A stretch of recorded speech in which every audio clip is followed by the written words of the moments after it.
به دور حضرت موسی میگه یک شیخ بوده 600 سال عبادت کرد است. 600 سال میگه خدا عبادت کرد. ای بحر زن فرزند گذشت رفت میگه در بین یک بحرها اونجا یک وادی کمتر جای خشکی بود میگه اونجا مقصد فقط کارش عبادت. او بحر همه شور بود میگه به خاطر همیشه خداوند میگه در بین بحرها یک چشمه شیرین خلق کرد. بعد از این همون چشمه میگه یک نهال انار خداوند سوزون میگه هر روز همون انار میگه یک دونه انار میگرفته. شیخ میگه اون انار رو میخورد هم آب چشمه میخورد 600 سال میگه خیلی خدا را عبادت کرد. وقتی میگه وقتی دنیاش بود چی حدیث جناب پیغمبره وقتی دنیاش بود چی بعد میگه شیخ دعا کرد گفت پروردگار ایتی خواهش دارم خواهش میگه که در سجده بودن سر در سجده بودن در همین حالت جونی منو بگیر تا قیامت بدنم نپوسه پروردگار بدن من یکم پرنده و جوندار نکنه تا قیامت تا بدن نسعد نگه بدار دعا کرد میگه خداوند دعاش قبول کرد.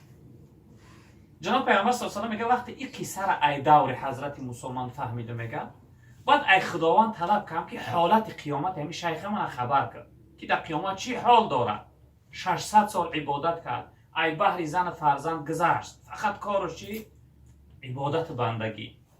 جناب پیغمبر میگه خداوند از جبرائیل امر کرد الی لوح المحفوظ میگه حالت قیامت هم دفترش آورد در قیامت میگه نوبت شیخ میشه خداوند میگه که شیخ جنت ببره به فضل کرمی من با بزرگواری و بخشندگی من میگه دست شیخ هم سنی جنت ملائکه وقتی میبرنش شیخ میگه که پروردگار من از جنت ببر میگه به عبادت های کردگی 600 سال عبادت کرد پروردگار میگه دوزخش بره و گرد میبرش دوزخ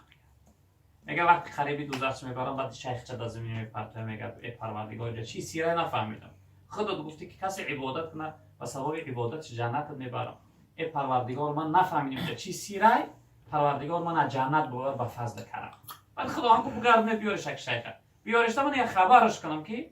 با چی خاطر فضل کرم با بزرگواری و بخشندگی خدام گفتم بعد آوردنش بعد پروردگار گفت شیخ گفت تو فقط هم خمشیدن و راستیدن اخته دیدی نعمت های من ندیدی گفت یکم بهترین نعمت برای تو ایمان داده باوری و خدا باور داشتی دیم نعمت عبادت دادم تنی ساعت دادم یگان این نعمت ها ما گفت در ایت حساب نمینه فقط یه نعمت ما ایت حساب بگیرم گفت هر سال گفت من برای بنده هم یک بار انار خلق میکنم نه که برای هر روز یک دونه انار خلق کنم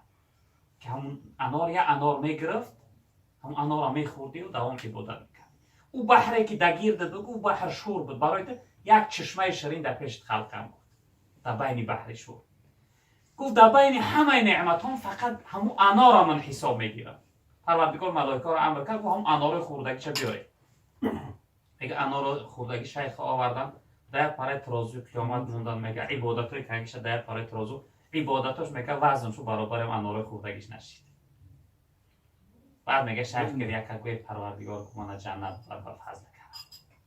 همیته برادر عزیز وقتی خدا با فضل کرمش نه برای انسان عبادت هم میگو که عبادتایی که هوایی ان پوچن اینا درد سر میشن در قیامت